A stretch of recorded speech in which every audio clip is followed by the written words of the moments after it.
안녕하세요. 제 인생에 달라붙은 기생충 무리를 박멸시킨 40대 여자입니다. 지금껏 살며 제가 저지른 가장 큰 실수는 고마움은 일절 알지 못한 채 빌붙는 법밖에 모르는 무리를 가족으로 맞이했다는 거였어요. 그런 제 자신이 바보 같아 잠시 자괴감에 빠진 적도 있었죠. 하지만 언젠가 인터넷에서 본 글귀에서 이러더군요. 인생은 모두 실수를 저지르고 실수를 고쳐나가는 과정의 반복이라고 말입니다. 그 글귀를 보자 내가 열심히 인생을 살아나가고 있구나 하는 위안이 들더라고요. 저 명언처럼 실수를 고쳐나가기 위해선 과거를 교훈 삼아 같은 실수를 반복하지 말아야겠다는 생각이 들었어요. 그래서 저는 과거를 천천히 되짚어 보기 위해 일기장을 써내려가듯 이 사연을 적게 되었습니다.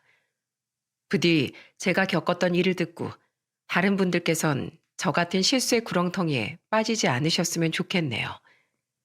저는 지방광역시 출신으로 비교적 넉넉한 집안에서 자랐습니다.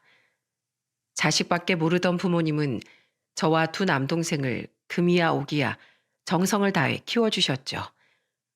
살던 지역에 취업한 동생들과 달리 서울에 있는 대학에 합격한 후 저는 쭉 서울의 터를 잡고 살게 되었어요. 작은 웨딩 컨설팅 회사에 다니던 전 나이 28에 2살 많은 남편과 결혼을 했습니다. 지인의 소개로 만난 구급 공무원이었던 남편은 소박한 사람이었어요. 시댁은 차로도 한참을 들어가야 나오던 강원도 산골에 있는 다 쓰러져 가던 집이었는데 어렸을 때부터 찢어지게 가난한 집에서 두 여동생과 자랐던 터라 항상 검소함이 몸에 배어 있었죠. 사람마다 주어진 환경이 다른데 어떻게 남들 하는 걸 다 하고 살 수 있겠어? 주어진 것에 만족하고 사는 법을 알아야 인생이 조금이나마 행복해지더라고. 비록 가난했지만 삶에 대한 태도가 현명해 보였기에 저는 남편과의 결혼을 결심할 수 있었습니다. 감사하게도 친정 아버지는 서울 외곽의 작은 아파트 하나를 마련해 주셨어요. 물론 외곽에 위치했다곤 해도 서울이라고 비싸긴 했지만 운이 좋게 금매로 시세보다 저렴하게 나온 매물을 찾았거든요. 시댁은 아무것도 지원해 줄 수 없는 상황이라 남편은 저희 부모님께 죄송하고 감사해했죠. 우리 부부와 두 손아래 시누이는 매달 30만 원씩 용돈을 각출해서 보내드렸어요. 부부는 남의 땅을 빌려 작게 쌀농사를 지으며 생계를 꾸려가고 계셨는데 그 벌이로는 빚까지 갚으며 살아가긴 조금 빠듯하셨거든요. 평생 삼남매를 키우느라 고생하신 걸 알기에 저는 그 돈이 전혀 아깝지 않았고 남편은 그런 저에게 고마워했습니다. 연년생 아들 둘을 낳으며 일을 그만뒀던 전 큰아들이 4살 때 아버지께 차용증을 쓰고 돈을 빌려 직접 웨딩 컨설팅 회사를 차렸어요. 전에 미리 계획했던 창업 기획서도 있고 부도가 나서 망했던 전 회사 상사 두 분이 저를 믿고 창업 멤버로 와주기로 하셨거든요. 무엇보다 워낙 이쪽에 대해 많이 공부해 성공해낼 거란 자신도 있었고요. 처음 몇 번은 난관에 봉착하긴 했지만 저를 응원해주는 남편 덕에 저는 주저앉지 않을 수 있었습니다. 그렇게 치열하게 살다 보니 어느새 제 사업은 자리를 잡아가기 시작했어요. 기존 방식의 구성을 달리해 내놓은 웨딩 상품이 잠시나마 대박을 치기도 해 제 회사는 사업 시작 3년 만에 제법 빠르게 성공 반열에 올랐죠. 아버진 됐다고 하셨지만 저는 제 투자 비용을 제외한 수익금 대부분을 모아 빠르게 아버지께 빌린 투자금도 갚을 수 있었네요. 그런데 제 나이 36에 시댁에 일어난 한 가지 사건으로 인해 제 평탄했던 인생은 점차 변하기 시작했습니다. 아이고, 어머마, 에휴, 큰일 났다. 우리 집이 온데간데 없이 폭삭 주저앉았어. 네? 그게 무슨 말씀이세요, 어머님? 우선 진정하시고 천천히 이야기해보세요. 그건 바로 태풍으로 인한 산사태가 시부모님의 집을 덮쳤다는 엄청난 비보였어요. 산사태 규모가 크진 않았지만 산 가까운 곳에 집이 위치해 있던 시부모님은 한순간 집을 잃게 되고 말았던 거예요. 불행 중 다행이었던 건 읍내 볼 일이 있어 집을 비웠던 시부모님이 다치지 않았다는 것과 마을에도 인명피해가 없었다는 사실이었죠. 두 분은 우선 근처 도시에서 회사를 다니며 혼자 살던 막내 신우의 집으로 거처로 옮기셨습니다. 바쁜 시간을 빼서 두 분을 뵈러 가니 그 짧은 사이 두 분의 얼굴이 지나치게 수척해지셨더군요. 우린 이제 끝났다. 가진 거라곤 이 두 몸뚱이랑 그 집 한 채가 전부였는데 나라에서 보상을 해준다고 한들 얼마나 해주겠니? 나랑 네 시애미가 그나마 농사 지으면서 입에 풀칠했는데 그 놈마저 엉망이 되어버려서 올해 수확은 다 날라갔다. 땅 주인 말이 그거 복구하려면 한참이래. 이래서야 내년엔 그 땅 빌려서 농사도 못 짓게 생겼으니 우린 어디서 뭘 먹고 살아야 한단 말이냐. 평생 고생하신 두 분이 너무 안타까웠던 전 고민 끝에 두 분께 아파트 한 채를 얻어드리기로 했어요. 어차피 이제 농사일을 못할 것 같다고 하시니 두 분이 사시던 곳에서 조금 떨어진 시내 아파트를 제 명의로 얻어드린 거죠. 다행히 시골 지방이라 집값이 그렇게 비싸진 않더라고요. 이사를 한 날 두 분은 아이처럼 웃으며 신난 마음을 감추지 못하시더군요. 아이고, 볕도 넉넉히 들고 창문도 튼튼한 게 우풍 같은 건 들지도 않겠다. 마음에 드세요, 어머님? 아유, 들다 마다. 나랑 영감 생전 이렇게 좋은 집에 살 거라곤 꿈도 못 꿔봤다. 아이고, 이 화장실 깨끗한 것 좀 봐. 욕조도 있어. 고맙다, 어머마. 내가 이런 아파트 사는 친구놈들 집에 놀러 가봤을 때 내심 속으로 얼마나 부러웠는지 모른다. 우리가 사업 성공한 며느리 덕에 이런 호사를 다 누리는구나. 너무 좋아하는 두 분의 모습을 보니 참 잘한 일이다 싶더라고요. 남편과 시누이들 또한 기뻐하던 두 분의 모습을 보고 저에게 무척이나 고마워했죠. 그때까지만 해도 미처 알지 못했습니다. 한없이 순박해 보였던 시댁 식구들의 마음에 욕심이란 놈이 꿈틀대기 시작했다는 사실을요. 어느 날 남편은 제게 비싼 실내 골프장 회원권을 끊고 강습을 받고 싶다고 말하더군요. 공무원도 성공하려면 미리미리 비즈니스용 골프를 배워놔야 하고 또 그런 곳에 얼굴을 자주 비춰야 인맥도 생긴다면서요. 처음엔 그 정도 취미야 할 수 있는 거지 싶어 놔뒀는데 남편은 점점 몇백이 넘는 골프 용품을 사들이고 연습장에서 알게 된 모임을 쫓아다니며 제 카드로 비싼 술을 펑펑 사대곤 하더라고요. 게다가 한 번은 저와 상의도 없이 7천만 원짜리 새 차를 뽑아오기도 했죠. 제가 화를 내니 그제야 남편은 본심을 드러냈습니다. 솔직히 그깟 차량 골프용품 몇 개 사는 거 당신 벌이엔 간에 기별도 안 가는 액수잖아. 안 그래? 그러니까 그 비싼 아파트도 우리 부모님한테 턱턱 사드린 거잖아. 뭐? 내가 무슨 아파트를 턱턱 사드려?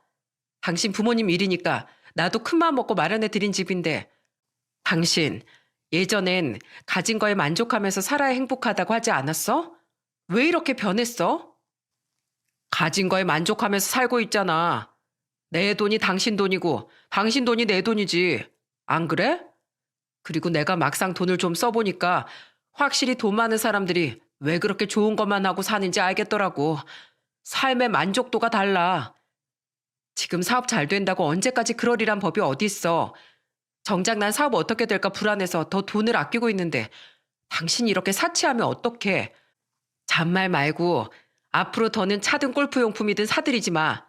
내 카드도 다시 내놔. 앞으로 또 돈 가지고 문제 일으켰다간 국물도 없을 줄 알아.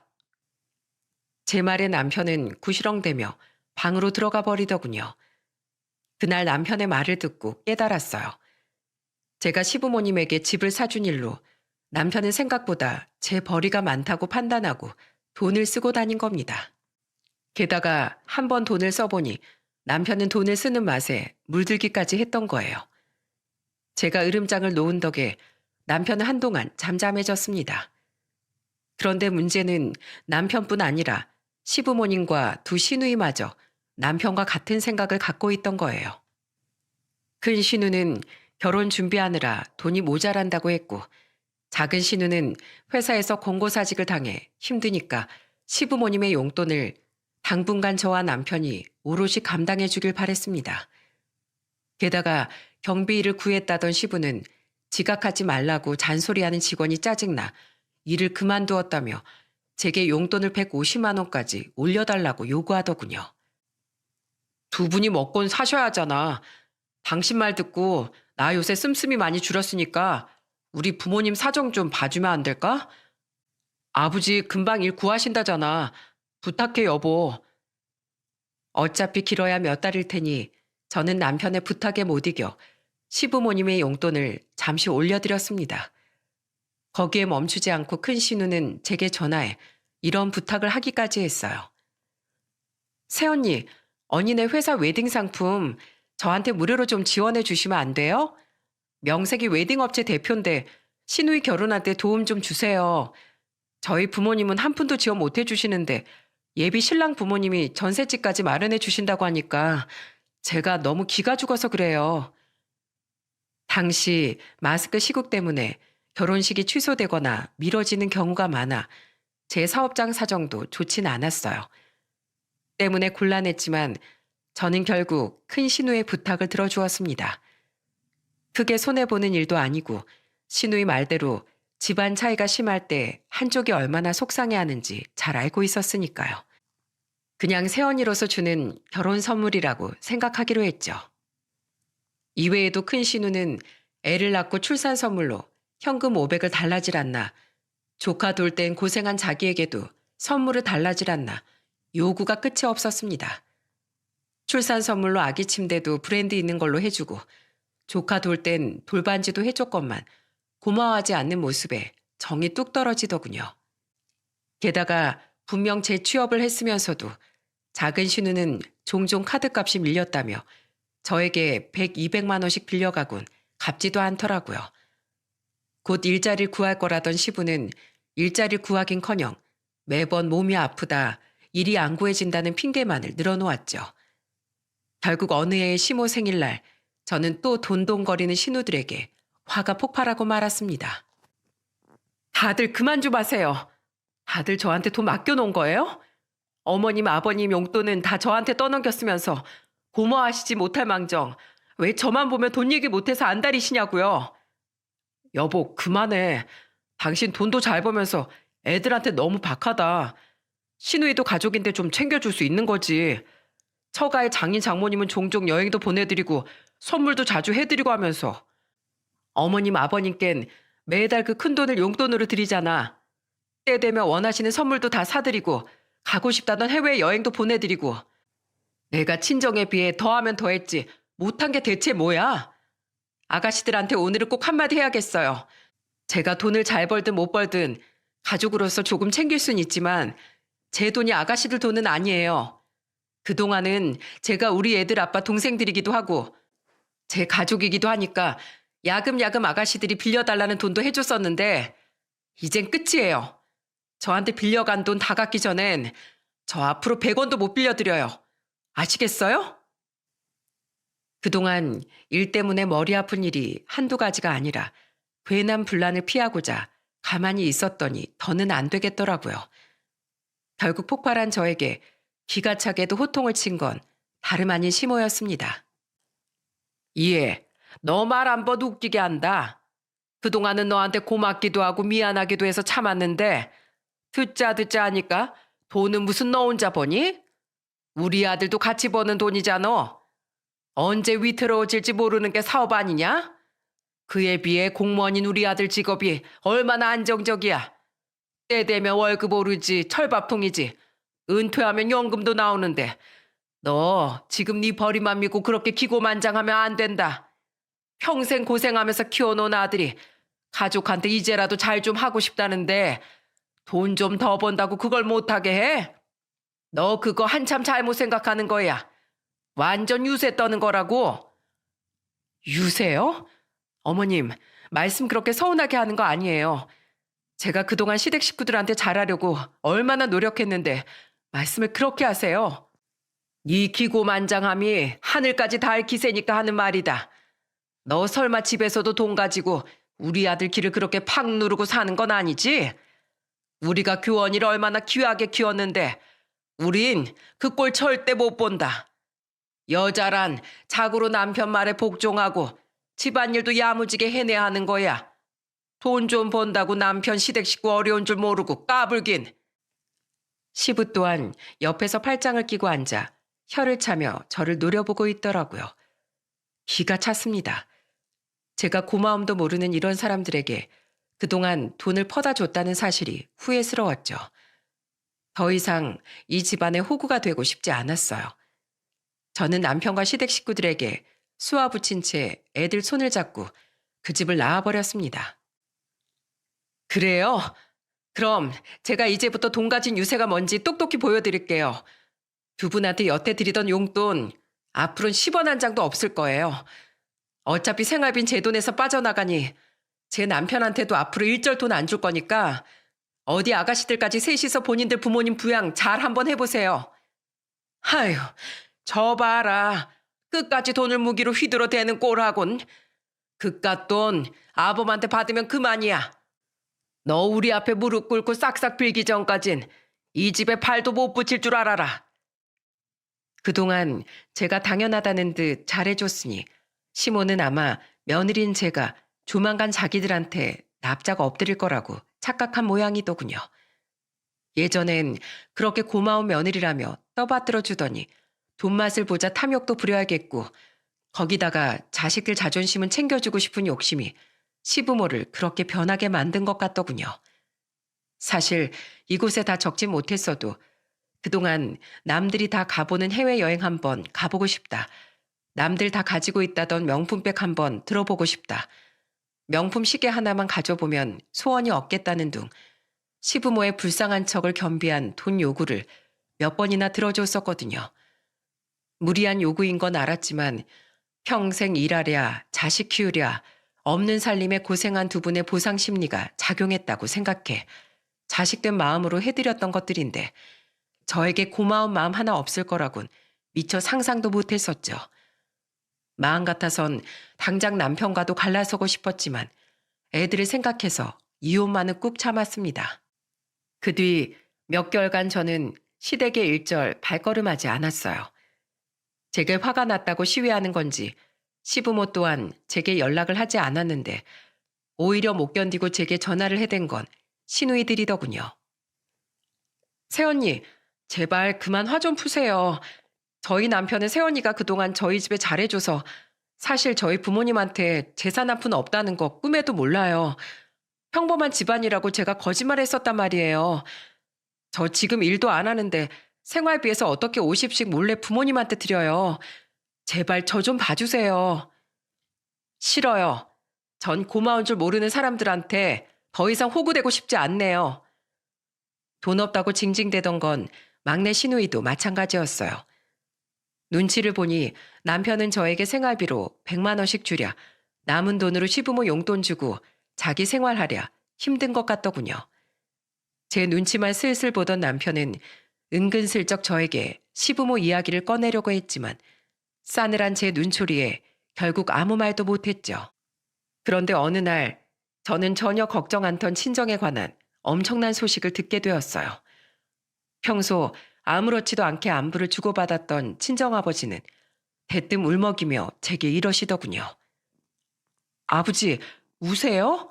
왜요? 무슨 일인데요? 사실 결혼한 네 큰동생이 몇 년 전부터 일 그만두고 나한테 사업 자금을 대달라고 했었다.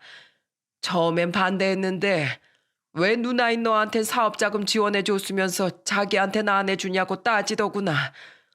똑같이 집을 해줬어도 서울 집값이 배는 비싸다면서 자식 차별하지 말라길래 내 마음 약해서 돈을 대준 게 화근이었어. 그 뒤로 몇 번이나 사업을 말아먹으면서도 이제 와서 자기 받아주는 회사도 없고 살 길은 사업뿐이라고 몇 번이나 돈을 요구해 갔다. 우린 손주 낳고 사는 큰며느리한테 미안해서 하는 수 없이 돈을 해줬어. 근데 나도 은퇴한 지 좀 됐다 보니까 지금은 돈을 버는 것도 아니니 재산이 빠르게 축나더구나. 결국 지금 사는 아파트까지 담보로 대출을 받았는데 그때 2억이나 더 대출 받아서 네 막내 동생 결혼할 때 아파트까지 또 사줬다. 네?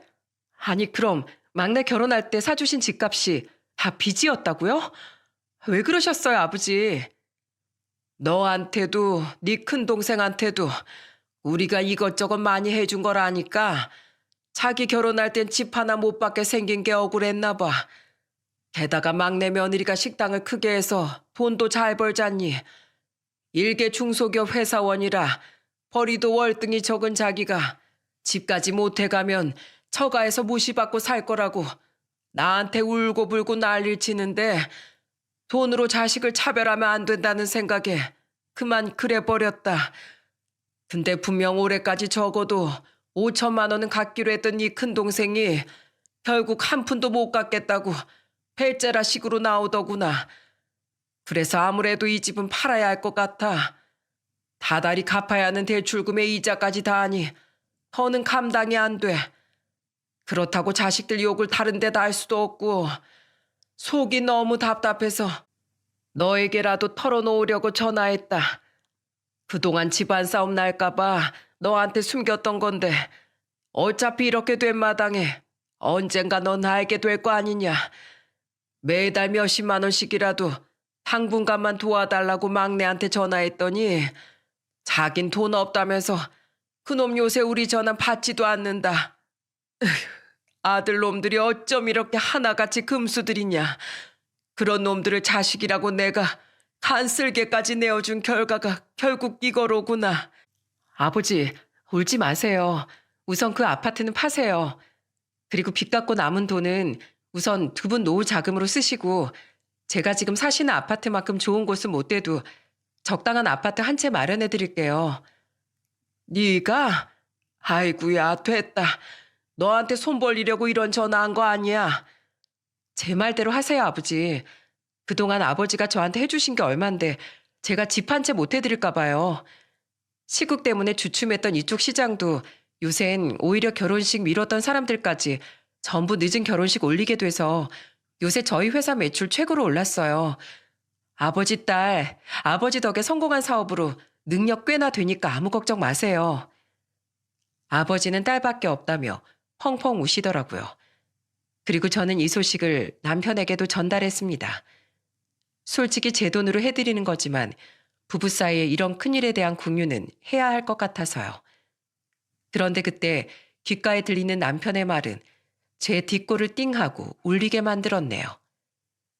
에휴, 노인네들이 자식을 고생시키는구만.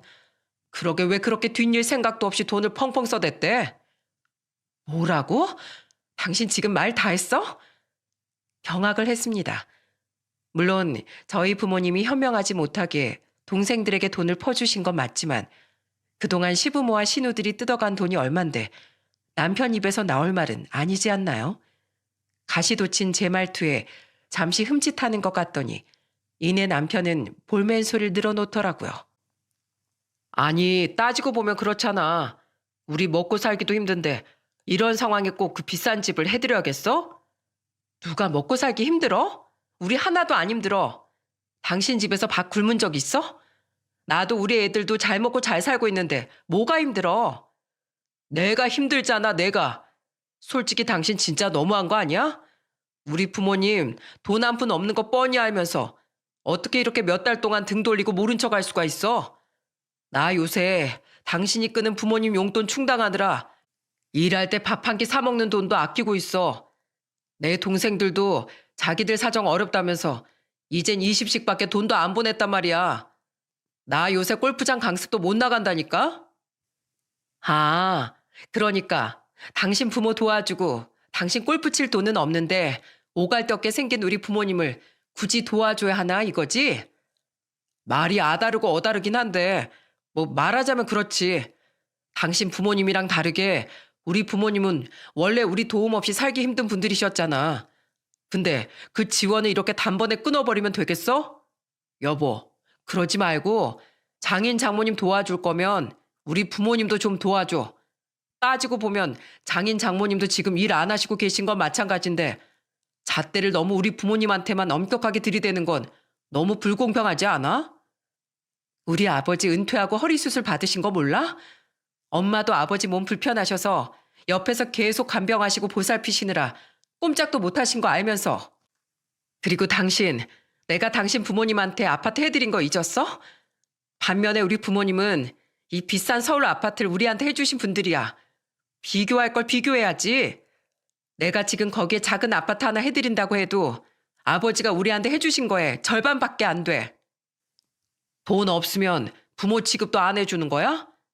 당신 진짜 못됐다. 우리 부모님이 당신을 얼마나 아끼셨는데 평생 고생하신 우리 부모님은 어떻게 안중에도 없어? 뭐 저번에 우리 어머니가 좀 뭐라고 했던 거? 세상에 어떤 시부모가 아들 무시하는 며느리한테 잘한다 그래? 엄마 된 입장에서 못마땅하면 한 소리 할 수도 있지. 며느리가 돼서 그거 한마디 못 참고 용돈까지 끊어버리냐? 진짜 독하다 독해. 잔말 말고 우리 집에 용돈 다시 드리기 전까지 나 처가에 아파트 절대 못 해드려. 평생 고생한 걸 왜 며느리 돈으로 다 보답받으려고 하는 건데? 나 저번에 시댁 갔다가 아버님인지 어머님인지 몰래 베란다에 숨겨둔 골프 가방 봤어. 그 부모의 그 아들이라고 돈 한 푼 안 벌고 며느리한테 용돈 받았으면서 골프 배우러 다니시는 것 같더라. 거기다가 내가 그동안 해드린 명품 가방, 옷, 시계, 구두까지 월에 단돈 150이 없어서 자식들한테 받아 쓰는 형편에 그게 맞다고 생각해? 내가 부모 취급을 안 해줬다고? 그랬으면 내가 저 비싼 것들을 다 해드렸겠어?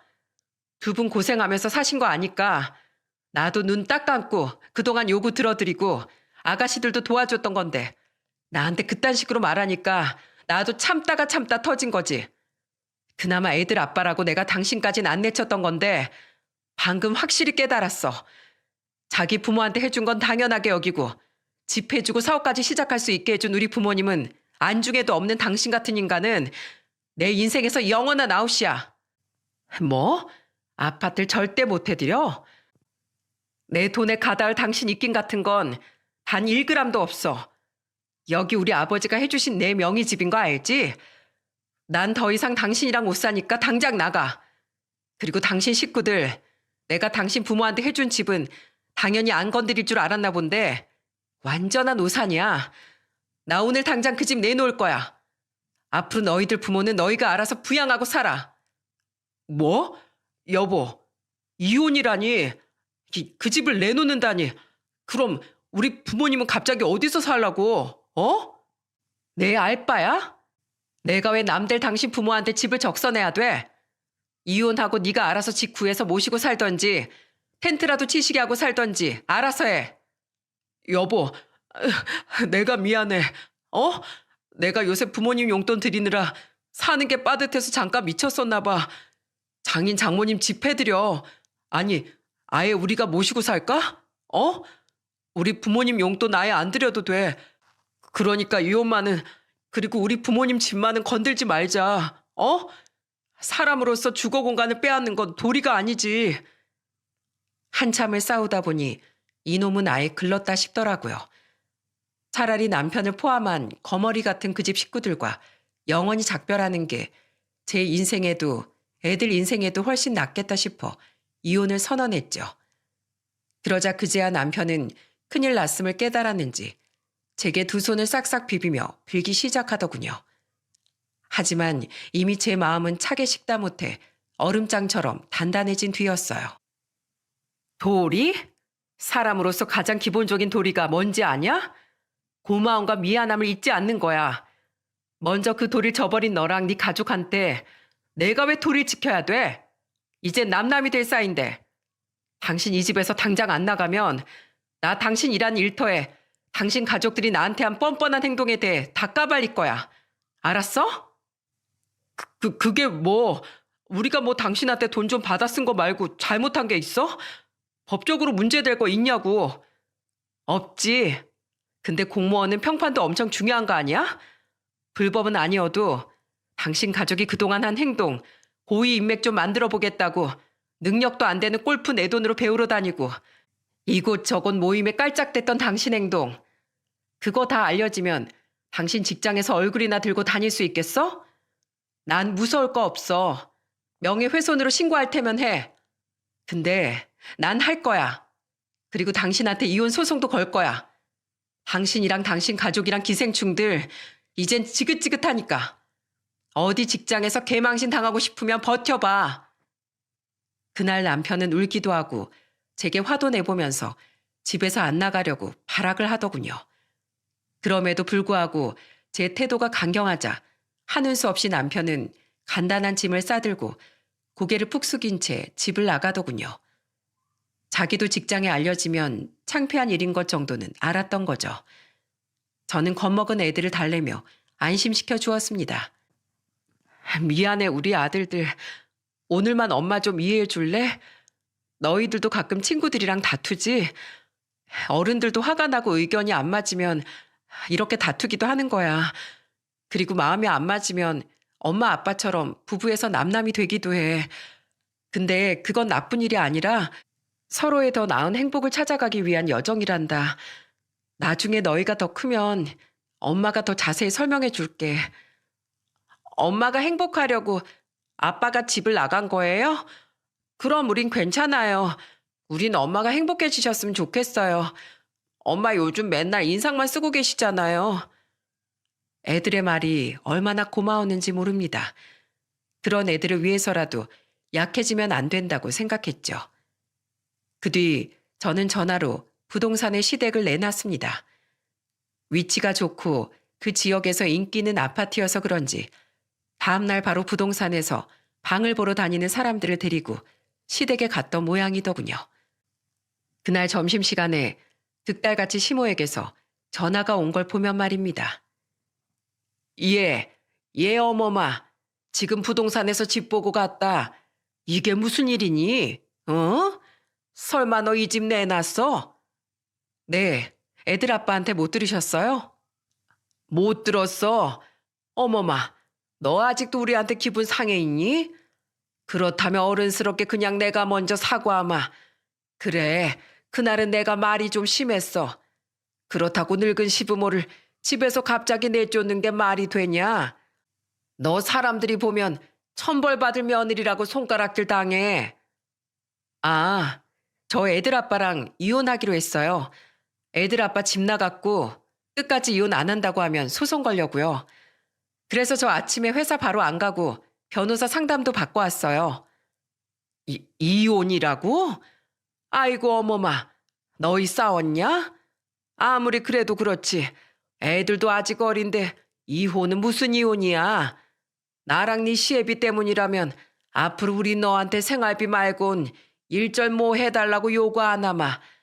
네 시누이들이 돈 빌려달라고 하는 것도 우리가 전부 못하게 하마. 그러니까 우선 부동산에 이 집 내놓은 것부터 취소하고 아범이랑도 얘기 좀 잘해서 화해해봐라. 결혼이라는 게 일륜지 대사인데 이렇게 쉽게 갈라서고 말고 결정할 게 아니잖아. 저도 쉽게 결정한 거 아니에요. 근데 자기 부모한테 집 해주고 용돈 주고 명품이든 뭐든 다 사주는 건 당연하게 여기면서 그동안 도움 주셨던 저희 부모님 힘들 때 집 해드리는 건 절대 안 된다는 사람이랑 제가 왜 살아야 되죠? 부모님이 절 낳아주셨으니까 제가 지랑 결혼도 한 거지 부모님 위에 지가 있나요? 진짜 어이가 없어서. 어머님이 그러셨죠? 벌이도 안정적이고 연금도 턱턱 나올 남편 앞에서 고작 사업하는 저 같은 게 기고만장하지 말라고요. 사업하는 며느리는 돈 가지고 유세 부릴 일 없게 작별 인사 해드릴 테니까 그 잘난 공무원 아들 데리고 잘 한번 살아보세요. 근데 그거 아세요? 요즘 제 벌이가 어머님 아들 벌이 10배는 되는 거. 그럼 이사 준비 잘하세요.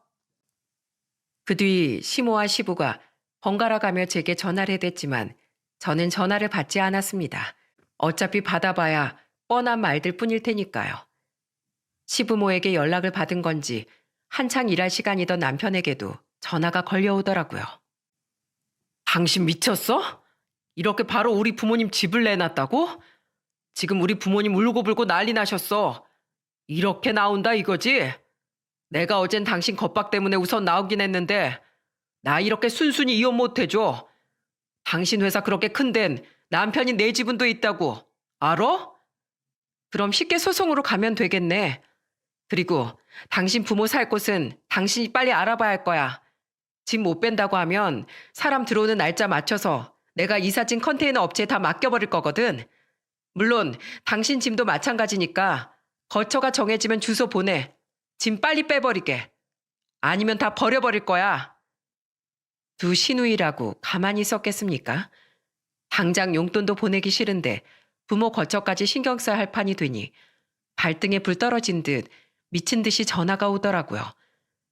전화를 무시하던 전 아예 그들의 번호를 차단해버렸어요. 이혼하는데 시누이들과 대화할 일이 필요한 것도 아니고 받아봐야 징징거리기만 할 게 뻔했으니까요. 며칠 뒤엔 저희 집 앞에 찾아오기까지 했는데 저는 집 밖에 나가보지도 않고 경찰을 불러 그 둘을 쫓아버렸네요. 그런데 시누이들을 쫓아내자 이번에 시부모가 저희 집을 찾아왔더라고요. 하필 퇴근길에 딱 마주쳐버려 저는 시부모와 얼굴을 마주해야 했습니다. 시부모는 절 보자마자 황급히 달려와 제 팔을 잡고 매달리더군요. 어머마, 나랑 네 시애미랑 뒤늦게 생각해보니까 네 마음이 충분히 상할 만하더구나. 그래서 우리가 네 마음 풀어주려고 그 먼 거리를 이렇게 달려왔다. 어머마, 우리가 원하고 없이 살다가 갑자기 좋은 곳에 살고 너한테 대접도 받게 되니까 잠깐 정신이 나갔었나 보다. 우리가 우리 잘못 용서하고 너한테 이렇게 정식으로 사과하마. 그래 어머마, 에휴, 요즘 계속 사람들이 집 보러 오는데 나 무서워 죽겠다. 솔직히 나 다시 옛날처럼 다 쓰러져가는 집에서 살기 싫다. 그리고 그 집마저 지을 돈도 우리 수중에 없어. 여기 네가 사줬던 명품 가방, 옷, 시계 죄다 가져왔어. 이거 전부 돌려줄 테니까 우리 최소한 사람답게 살 수만 있게 해다오. 우린 가족이잖니. 가족끼리 이렇게 야박하게 굴지 말자꾸나. 사람이 화장실 들어갈 때 나올 때 다르다고. 두 분이 그동안 편하게 누리신 것들이 얼마나 고마운 건지 이젠 아시겠어요? 근데 이미 늦었어요. 제가 두 분께 대가 없이 잘해드렸던 건 절 존중해주는 남편 부모님일 때 이야기죠. 이미 애들 아빠는 두 분처럼 돈과 자기 자신 그리고 자기 부모 안위에만 눈이 먼 사람이고 남남인 그 사람 부모님께 제가 더 이상 잘해드릴 이유는 더더욱 없겠죠? 가지고 오신 건 제 돈으로 드렸던 거니까 감사히 가져갈게요. 팔아서 저희 부모님 제주도 여행이라도 한번 보내드려야겠어요. 또 찾아오시면 그땐 아가씨들처럼 경찰차 타고 쫓겨날 테니까 더는 오지 마세요. 그럼 안녕히 가세요. 너무 냉정한 제 태도에 놀랐는지 시부모는 제 뒤를 쫓아 들어올 생각도 못 하더라고요. 그 뒤 저는 이혼 소송을 시작했고 짐을 찾겠다는 핑계로 집에 쳐들어온 남편에 의해 한바탕 소란이 일기도 했지만 마침 저희 집에 올라와 계시던 친정아버지가 그놈의 골프채를 집어들고 아작을 내버리려 하시는 통에 그놈은 주랭랑을 치고 말았습니다. 이후 그놈은 제게 웬 빌라 주소 하나를 보냈고 저는 망설임 없이 그곳으로 그놈의 짐을 전부 보내버렸네요. 시기를 보니 모텔을 전전했을 남편이 빌라를 구한 시기는 시부모의 집에 새 입주자가 들어갔던 시기와 맞물리더군요. 아마 길바닥에 나앉을 시부모를 모시려 급하게 집을 구한 것 같았죠. 가진 돈이 많이 없었을 테니 아무리 빌라라도 서울인지라 자가로 들어가지 못했을 거고 아마 월세나 대출을 받아 전세로 들어가지 않았을까 추측됐어요. 하지만 관여하고 싶지 않아 굳이 물어보지도 않았네요. 소송 끝에 저는 승소해 이혼을 하고 아이들의 양육권도 가지고 올 수 있었습니다. 그놈의 골프 치랴, 골프 모임 쫓아다니랴, 정신 팔린 뒤론 애들과 거의 시간을 보내지 않던 사람이라 애들도 아빠를 따라가길 원하지 않았거든요. 남편을 맨몸으론 쫓아내지 못했지만 유책 사유가 남편에게 있고 그동안 시댁에 들어간 돈이 워낙에 많았기에 남편은 쥐꼬리만한 재산 분할밖에 받지 못했어요. 우리가 너한테 괜한 폐를 끼치는 건 아닌지 모르겠구나. 그런 말씀 마세요, 아버지. 엄만 어때요? 두 분 오시기 전에 방 미리 꾸며봤는데 마음에 드세요? 아빠 허리 때문에 두 분 침대에 특히 더 신경 많이 썼어요. 그리고 전 부모님께 집을 해드리는 대신 아예 살던 집을 팔고 조금 더 넓은 집으로 이사해 두 분을 서울로 모셨어요. 부모님이 거처하실 집을 알아보던 와중에 큰동생이란 놈이 어떻게든 돈 좀 더 마련해달라며 부모님 집에 찾아와 난동을 부렸거든요. 그런 두 분께 다시 집과 노후 자금이 남은 걸 알면 동생 같지도 않은 두 놈이 찾아가 또 돈을 뜯어낼 것이 눈에 보였기에 부모님을 설득해 합가를 하기로 한 거죠. 근데 우리가 너한테 너무 큰 패를 끼치는 거 아니냐, 서연아? 아니에요. 저야말로 애들만 집에 두기도 불안하고 부모님 건강도 걱정되는 와중에 다 같이 살면 오히려 걱정도 덜고 좋죠. 무엇보다 항상 옆에서 엄마 아버지를 지켜볼 수 있잖아요. 아휴, 이게 얼마 만에 우리 엄마 아버지랑 같이 사는 거야. 딸 고서연 너무 행복해서 날아갈 것 같습니다. 그놈을 제 인생에서 쫓아내 버린 그날 이후 1년 반 정도 지난 지금 저는 전보다 딱 2배로 행복한 삶을 살고 있습니다. 부모님 또한 일찍이 품에서 떼어놨던 딸과 그토록 예뻐하던 손주들까지 함께 살게 되니 날이 갈수록 얼굴이 밝아지시더라고요. 게다가 여러분도 아시다시피 마스크 시국이 끝을 보이며 결혼하는 커플이 쏟아져 나와 제 사업은 날이 갈수록 번창하고 있답니다. 문제는 제 두 남동생이었어요. 큰동생은 부모님이 저희 집으로 오신 걸 알곤 이제 저희 집에까지 찾아왔더군요.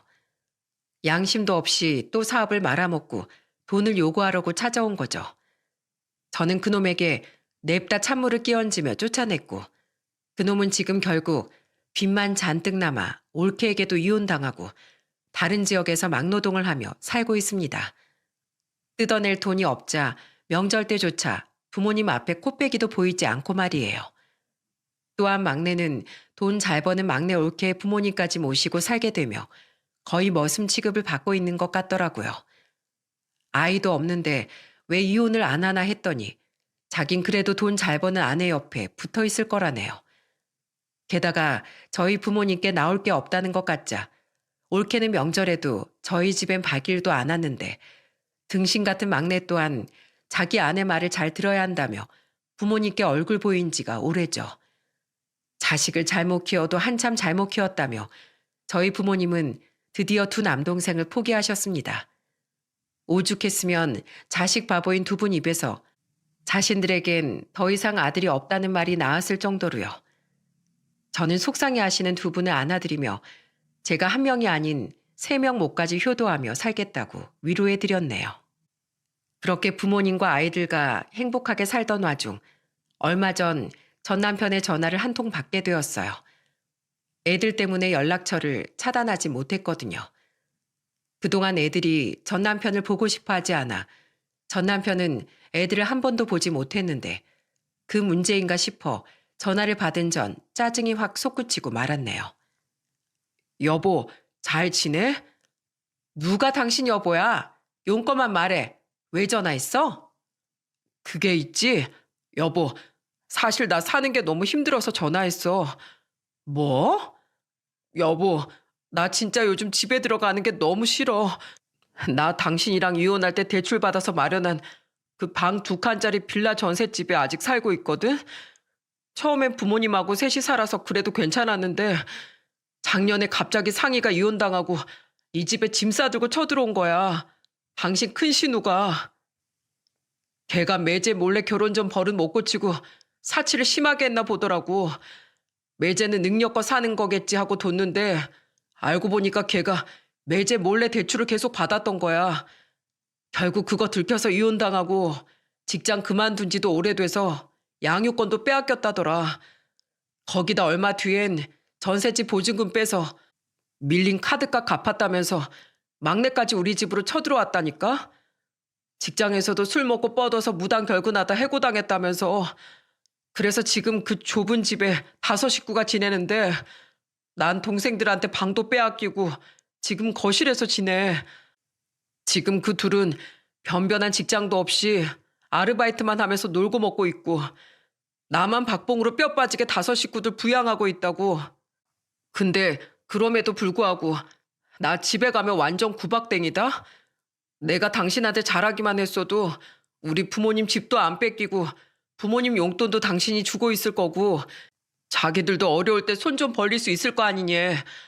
심지어 우리 부모님도 나만 보면 막 한숨을 쉬어. 자기들이 먹고 사는 게 다 누구 덕인지도 모르면서 사람들이 고마움을 하나도 모른다니까. 여보, 나 당신하고 우리 애들하고 살던 때가 너무 그리워. 나 우리 가족이랑 인연 끊을 테니까 제발 나 좀 한 번만 다시 받아주면 안 될까? 남편으로서가 안 되면 우리 애들 아빠로서라도, 어? 난 또 뭔 얘기라고. 애들이 보기 싫어해서 그동안 면접도 한 번 못한 당신을 내가 애들 아빠로서 필요로 해야 돼? 그리고 당신 가족들한테 지금 당하고 있는 당신 모습, 딱 이혼 전 내 모습인 거 알지? 당신 식구들은 애시당초 고마움이라는 걸 모르는 천면피들이야. 마치 우리 부모님 집 얻어드리고 싶어 했을 때 눈을 까디집던 당신처럼 고마움을 모르는 사람들한테 어떻게 행복한 미래가 있을 수 있겠어? 다가온 복도 복인지도 모르고 차버리는 사람들한테. 난 지금 우리 부모님 모시고 살면서 그 어느 때보다도 행복해. 자식밖에 모르는 우리 부모님 대신 당신 부모한테 효도랍시고 이것저것 퍼졌던 걸 생각하면 아까워서 자다가도 막 이불을 걷어찬다고. 그러니까 다시 나한테 이딴 연락하지 마. 당신들은 스스로가 자초한 결과를 지금 책임지고 있을 뿐이니까. 만약에 애들이 당신 보고 싶다고 하면 면접 교섭권까진 내가 어떻게 할 수 없으니까 애들은 보게 해줄게. 근데 그거 왜 나한테 또 이딴 뻘소리 하려고 연락하잖아?